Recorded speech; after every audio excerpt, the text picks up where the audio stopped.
Making headlines right now, diversity, equity, and inclusion, DEI programs being cut right now within the federal government. And we've got some who are fighting to keep them in place. Others say these initiatives have never been fair and should be removed. President Trump, of course, issuing an executive order the first day of his presidency, ending what he calls wasteful government DEI programs. Fox 17 News' Johnny Maffei joining us live in Nashville this morning. He's been talking with folks prominent on both sides of this issue. Good morning, Jen. So one MTSU professor I spoke with says that the diversity part of these programs is the biggest aspect under attack right now. Here's how he characterized it. It's an attempt, we argue, at least I argue, and many of my colleagues argue, at re-segregation, at a form of resegregating both the public sector, public universities, public sector employment, government jobs, but also it's an attack on the private sector.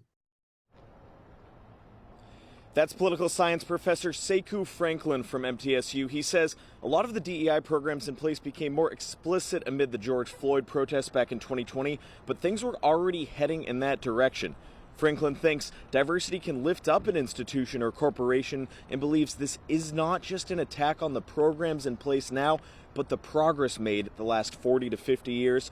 On the other side, Robby Starbuck lives here in Tennessee and reviews DEI practices at corporations when whistleblowers come to him his way with concerns. His work has led to Tractor Supply, John Deere, Walmart, Nissan, even more big corporations dropping DEI initiatives. The New York Times called him the most feared man in corporate America. He says these programs are, quote, racism branded in a new package.